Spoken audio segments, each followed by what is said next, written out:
I'll share today is a lot that I got from our elders and the perspectives that they've given me. And so I hope that I do justice to that. Our elders always tell us that nobody's an expert, and I'm not an expert. I'm just a teacher who has some experience in the classroom. And so when I created this PowerPoint to support teachers in the classroom, it comes from that teacher perspective. So if there are errors, if there's omissions, if there's things that people have questions about, please feel free to ask those questions and to seek that clarification, because that's what this is all about. I'm going to try and see if I can share my my screen with you so that you can see.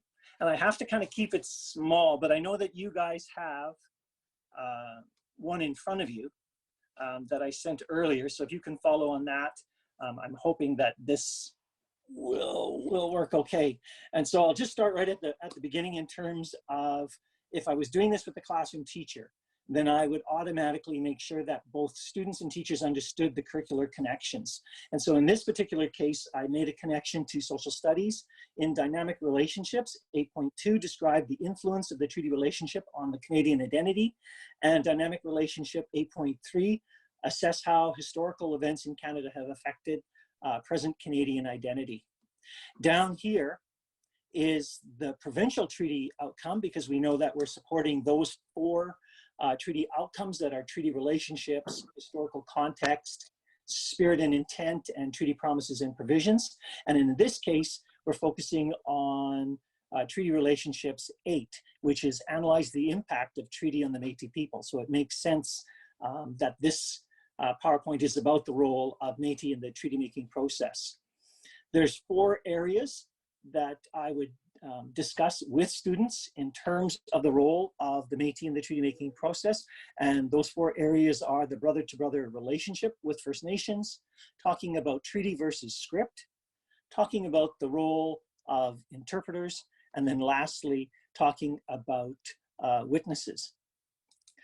I always like to use a graphic organizer to get students engaged, so I would give them this graphic organizer, and in this case, it's a Red River cart wheel, which seems appropriate. And I would basically ask them just to follow along and to make notes as we go along, so that they are focusing on the content, but when they're finished, that they also have something that they could reference later on. So we'll just get started. And so the first one that I want to talk about is the brother-to-brother relationship. And I think here, when we're talking about that brother-to-brother relationship, you know, in this particular crowd, you have an understanding of what family means to us as Indigenous people. But in a mixed class, who knows what perception they have. And so they might be coming from a very Western perspective where they think family is simply about mom and dad and brothers and sisters, and that's kind of it. And maybe grandmothers and grandfathers, but they don't understand how for Indigenous people, for First Nations people, and for Métis people, because this was how my family rolled as well, it's about those relationships. And family is way broader than that Western perspective. And it's not just about immediate family, but it's about our extended family. It's about adopted family. So when we use that term Wakotowin, we're talking about more than just that immediate family. Is somebody saying something? No? Anyway, so that's what we're talking about. We're talking about Wakotowin, and we're talking about that extended family. And we're also kind of challenging people too, because I know that when I spoke to people about my kokum, and I would say, you know, I've got this kokum, and I've got this kokum, and I have this kokum, and I have this kokum, and people would say, no, you can only have 2 kokums, and I'd say, no, I have more. And so when we have to talk about and explain that, that's kind of a good thing to challenge their worldview and their perspective, so that they get a better understanding of what family means to us, and that's equally valid. That it isn't about better or worse, good or bad, right or wrong. It's simply about something different, and to be exposed to that and to be able to accept it without judging it. So I would do that with the students and give them that kind of perspective. And then I would also remind them that Métis people are a part of that family circle. That in the days, in the past, you know, we were family, we were relatives, and I would introduce that term, apitokasin, because I know that working with the elders, particularly with Gladys and with the late Noel Starblanket, Noel would say to me, you know, that word means half relative, but it means that you're part of that circle, you're part of that inclusion. You need to know that. You don't need to be offended or to think that you're being left out. It's not about that.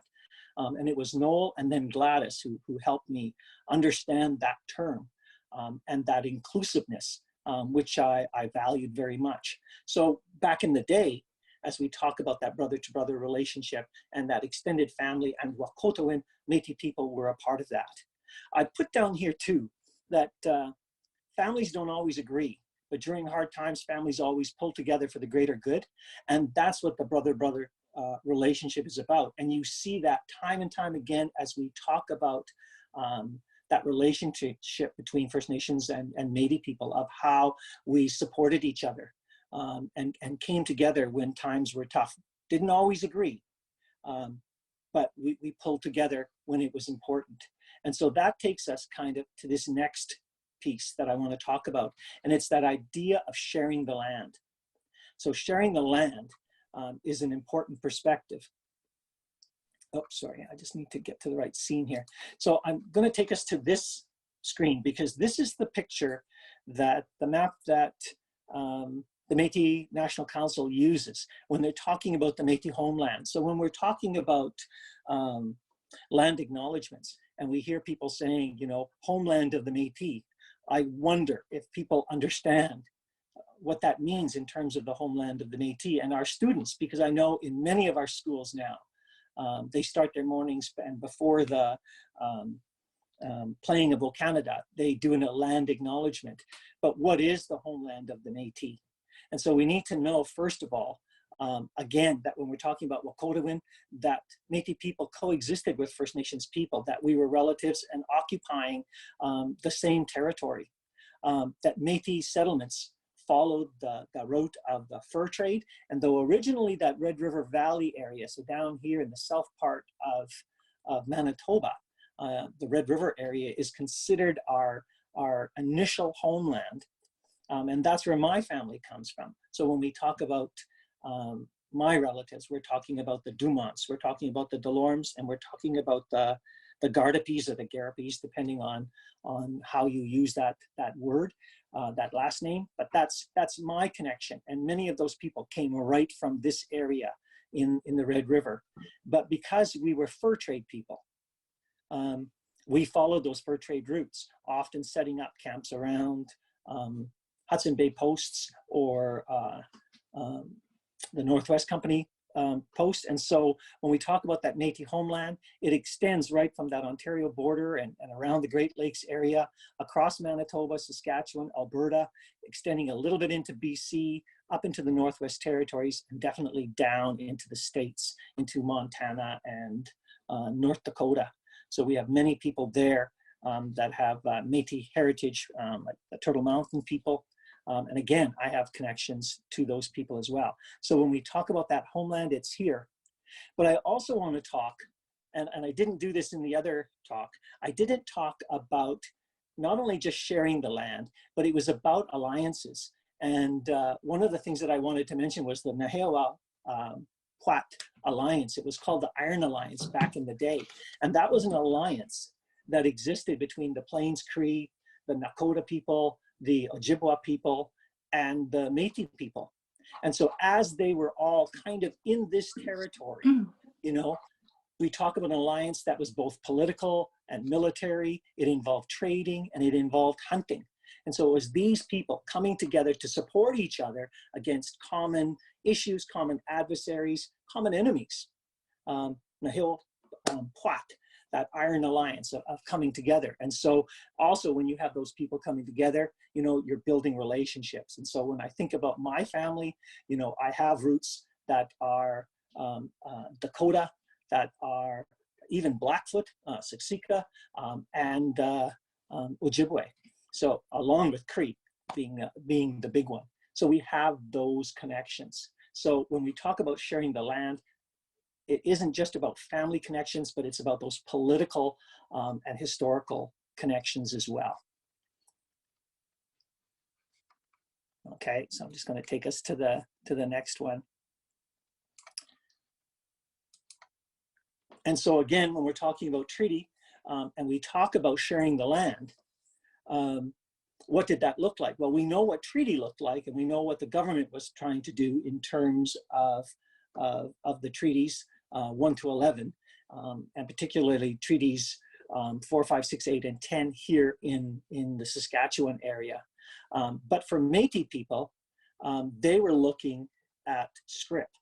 And scrip was that whole idea of acknowledging Métis people's Aboriginal rights and extinguishing them through the use of scrip. So it was either 160 acres of land or $160. And so when we talk about that, we need to talk about the Manitoba Act in Section 31 in there that talks about the government's duty to compensate half-breeds, because that's the term that they use there, for their Aboriginal rights, for their use in occupying the public lands. So back in the day when Manitoba was being created, Louis Riel was saying, you need to recognize that we have title to this land and you need to give us that. And Section 31 acknowledges that in the Manitoba Act.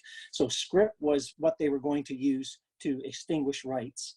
And when we talk about that scrip, it was either land or money. But after 1870, scrip didn't extend into the Northwest Territories, into the Saskatchewan Territory, and further west. It was just staying kind of right at the Manitoba border there. And so Métis people that left Manitoba were not being given recognition for their land title.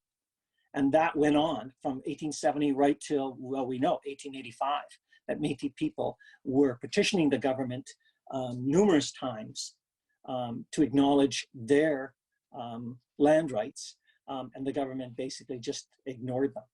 So for Métis people, there were few options for legal classification.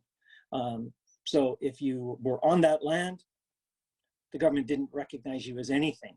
And so your choices were pretty limited here in Saskatchewan. And so for my people, for my family, that was a huge struggle, was obtaining that land. And particularly in terms of the struggles of people coming onto your land, and particularly these settlers who had that piece of paper and could shake it at the Métis people. And when Métis people said, you know, you're on my land, these settlers could say, no, you're on our land because I've got this paper. And of course, the Métis people didn't have that paper. And as much as they petitioned the government to get it, they didn't get it. And so that was where that frustration led to resistance.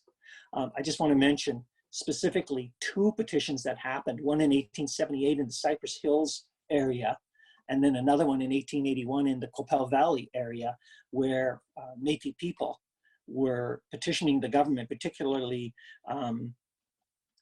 Lieutenant Governor Dudney, saying to him, you need to do something and you need to acknowledge this.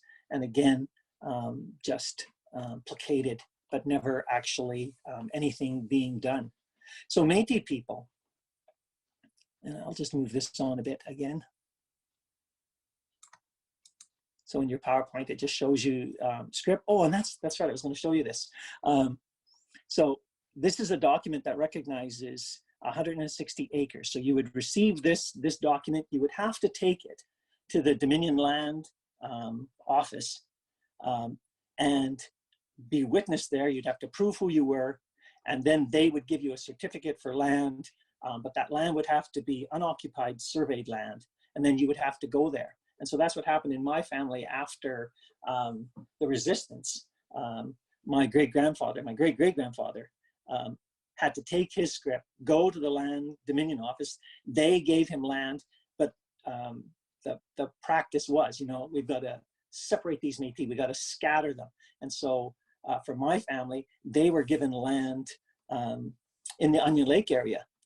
So they had to go from Batoche up to Onion Lake to occupy their land. So the idea was separate them from their community, separate them from their relations, so that, you know, we as rebels and troublemakers, you know, we were going to be spread out, and hopefully that was going to quell us and calm us down, and that we would become like every other farmer in the area.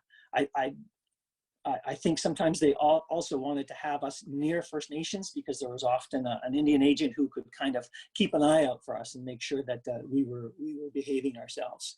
So that's kind of what happened. I wanted to show you.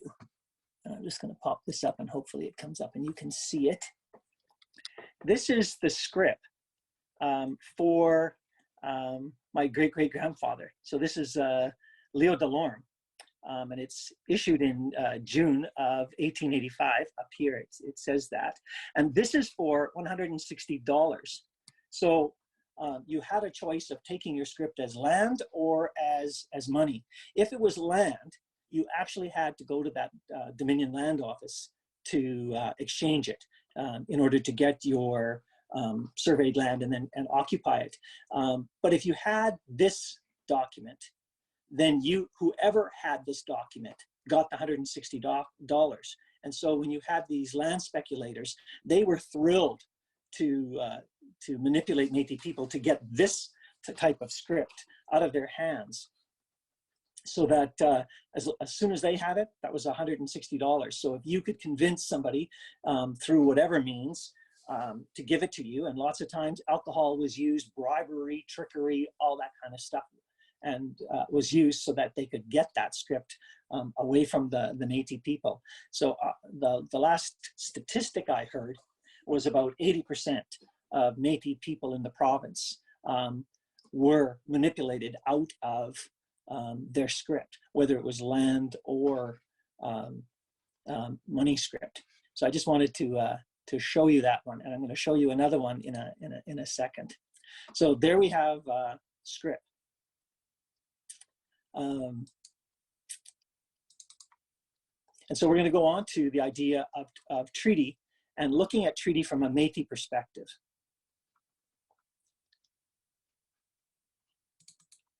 So I'm going to call this screen up, and I don't know if you can read that or not, but it doesn't matter. So at the time of negotiations, Métis people were fighting for their lands, and so each time that there was a treaty negotiation, so for example with Treaty 4 in 1874, Métis people would also go and be a part of those conversations and discussions.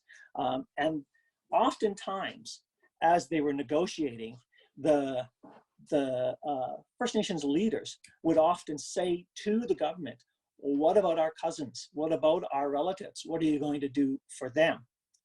And the government would say, you know, do you want to extend treaty to these Métis people? Do you want them to be a part of your community and accept them in? Because if you do, they'll become treaty.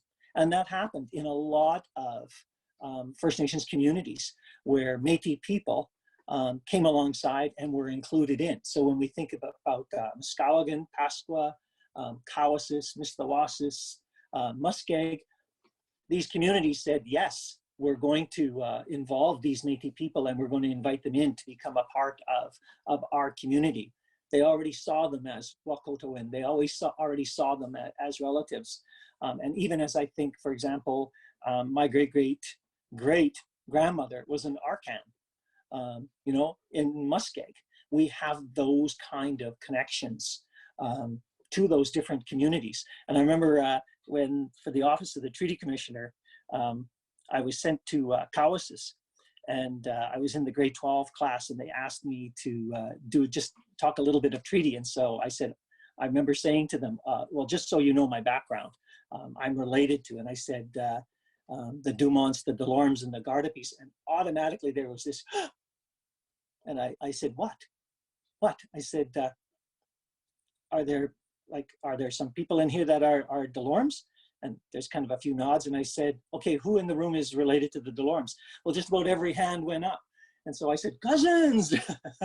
You know, there's there's that connection. And when we think about Métis names that are out there in our communities, this is why. It's because those families were invited into the communities to be a part of treaty. And so they accepted treaty, and more than likely because they were living that lifestyle, they had that close connection, and that was important to them in terms of that recognition. So that's a good thing. I remember when I was teaching this unit back in the day, and I had invited in Senator Nora Cummings. I don't know if you guys know her or not, but she's a relative of mine. And I had her come into my classroom to talk about Métis identity. And I asked her straight out, you know, if Métis people were offered treaty, how come our family didn't take treaty? And she said it was because we had our own identity. We had our own culture, our own language, and that was important to us. And for us as a people, we didn't want to give that up. We didn't want to walk away from that. So our family made a choice to stay Métis and to fight for those rights and that recognition. And that was always kind of profound for me in terms of my family and the decision that they made, that's what they were going to do, that our identity was important to us, and that it was a unique identity, that it was important to us. So I know many Métis people made that decision, and that's obviously their choice, but for my family, it was about maintaining that identity. So many Métis people took treaty, but I wanted to mention that in 1885, the whole process of scrip finally came. So right after the resistance, the government finally said that in this territory now, we're going to honor scrip for Métis people. And so many Métis people who had taken treaty now wanted scrip. So when you think about 1885, there had been a number of years that they had been part of treaty, and now scrip was being offered, and many Métis people at that time chose to take scrip. And so I'm just going to show you this document, because this is my great-great-great-grandma, who is Marie Delorme. She was, her maiden name was Savard, but her and her family had taken treaty back in the day. And then when scrip was offered to Métis people, so this is in July of 1886, through this Northwest Half-Breed Commission, she basically said, I renounce my treaty. And so what happens down here is you see a refund of treaty money to her, and she got $47 for her treaty rights, and she gave those up to take scrip. And many did. And so when we look at the literature, again, that talks about why would Métis people who were already treaty and a part of that community now renounce it. And it talks about, the literature talks about Métis people finally having that recognition of their own Aboriginal rights, independent of treaty. And that was important to them. Métis people saw that as a victory. So that was important to them. Many saw an opportunity that they could get land and wanted to take that, and they wanted to get away from treaty, lastly, because of the oppression of the Indian Act. So life obviously was very difficult at that time, and Métis people saw that as an opportunity to escape the Indian Act. And so they jumped on that. And so there is research that indicates that for some First Nation communities, the population dropped by 15% as Métis people renounced their treaty rights and took Métis scrip. What I wanted to mention here too is, and I should do this actually here, so you guys can actually see me, so that I'm not always just that screen. that Métis people took that script, but again, in terms of the government's manipulation and their planning for Métis people, they were happy, to see that Métis people were taking script, because that meant that the funding that was designated for First Nations communities could be reduced. Because if you had a population dropping by 15%, that meant that your budget for food, for resources, and for annuities could also drop. And so the government was thrilled with that. But the other part of it too was, as Métis people were being promised scrip, and they left the reserve, they took nothing with them. So they couldn't take their land, they didn't take their house, they couldn't take their cattle, they couldn't take anything. They had to walk away empty-handed with that whole promise of scrip coming. And the sad part of it was that they walked away with the promise of getting scrip, and that scrip could take years before they actually got it. And so you left, and now you didn't have a community. So you had to go find a community, you had to find family, you had to find support, and you had to make do. And so lots of times, the land speculators were all over them, offering them loans of money and food so that they could live, with the whole idea of, but when you get your scrip, you got to pay us back. And of course, as the government spun it out, more and more of that money got eaten up, until eventually Métis people just lost it. So by the time they got their scrip, there was nothing. They had to turn it over to bankers, to merchants, to these land speculators, to pay off their debts that they accrued just because they were trying to survive. So that whole prospect, that whole procedure of scrip was such a con for Métis people, because the government knew exactly what was going on and yet allowed it to happen, and in fact enabled them. Lots of times they set up accounts for these land speculators just so that they could keep things neat and tidy when it came time to process them. So, you know, how is that possible? And yet that's exactly what happened.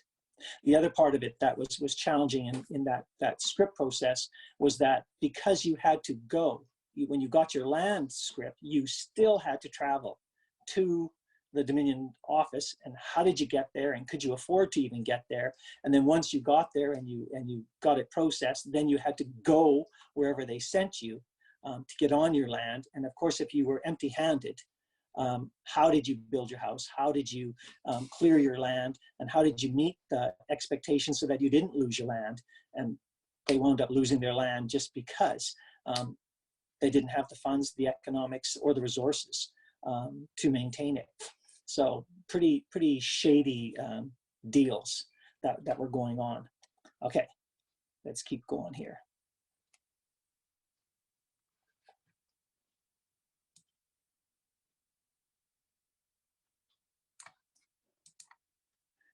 So just the next part I want to talk about is the whole role of interpreters. And lots of times that's all people hear about are the interpreters. And obviously that was an important role to be played. But the complication of these interpreters was oftentimes many of them were fluent in Cree. But that didn't necessarily mean that they had that worldview, that they had that understanding of spirituality and of the culture. And so again, lots of misinterpretation happened simply because the interpreters didn't get that. And I know that working with the elders, when we even talk about things like water, for as long as the grass grows, you know, and the waters flow, what does that mean? And there's so much learning that goes with the idea of water and water having a spirit and the sacredness of it all. And that might have been lost by the interpreters who didn't get that, who probably were Roman Catholic and maybe had that kind of beaten right out of them. And so it might not have been transmitted to them. And so their ability to pass that on compromised meaning and interpretation. So when we talk about that spirit and intent, it was obvious that those kind of things could get easily lost. And there were also interpreters that were hired because they had political aspirations. And so, they might not necessarily be sympathetic to First Nations people because they saw opportunity with the government. So there are some challenges that we had with our interpreters. So just two of the interpreters that I wanted to speak of. One was Peter Erasmus. And the reason I bring him up is because the Cree trusted him and they saw him as a man of honor. And so when the government had come up with their own interpreters, they insisted that Peter Erasmus be their interpreter. And so the government had to relinquish their other interpreters and go with Peter Erasmus because he was trusted by the community. Another one was Big Jim Mackay, and he was more in Manitoba, and he was an interpreter who spoke Cree, French, Ojibwa, and I don't know what dialect of whether it was Dakota, Lakota, that he spoke, but he had those languages, but not necessarily fluent.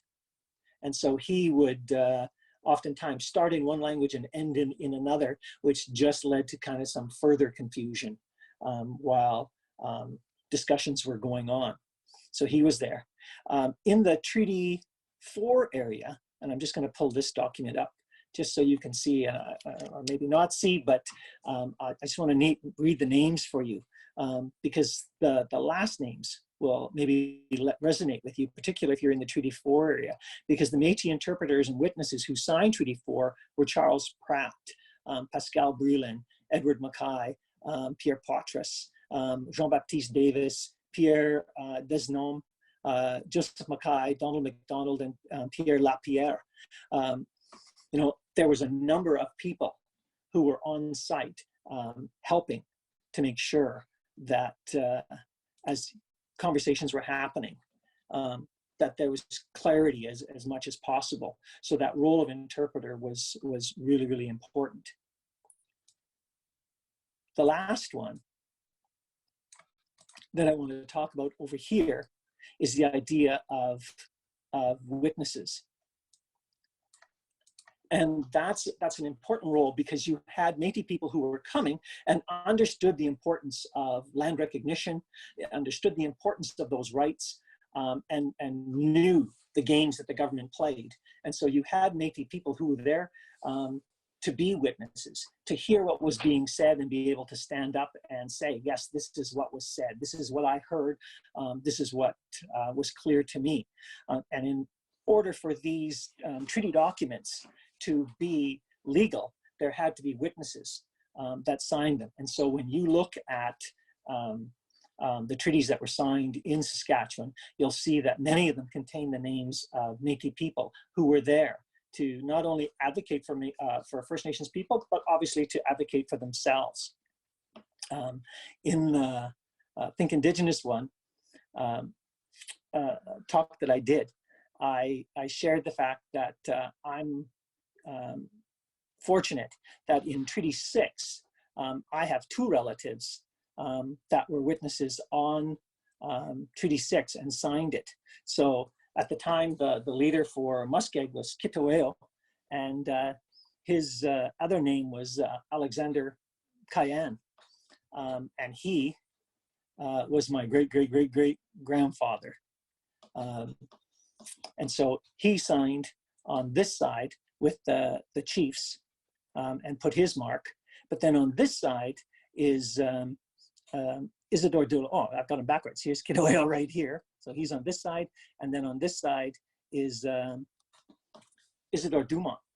And Isidore Dumont was my great-great-great-grandfather on the other side of my family. And so he was there signing as a witness. So I have two relatives that are on that Treaty 6 document. So to me, that's pretty important. So the role of Métis people, you know, was about that brother-to-brother relationship. It was about sharing the land. It was being welcomed into treaty as Wekotowin, as families. It was about being interpreters and helping to provide clarity and restate key messages so that everybody kind of understood them. And then lastly, that role of witnesses in terms of advocating for First Nations people, but advocating for themselves as well. So there you have it. That's my unit for grade 8 students, talking about those 4 areas of the role of Métis people in the treaty making process.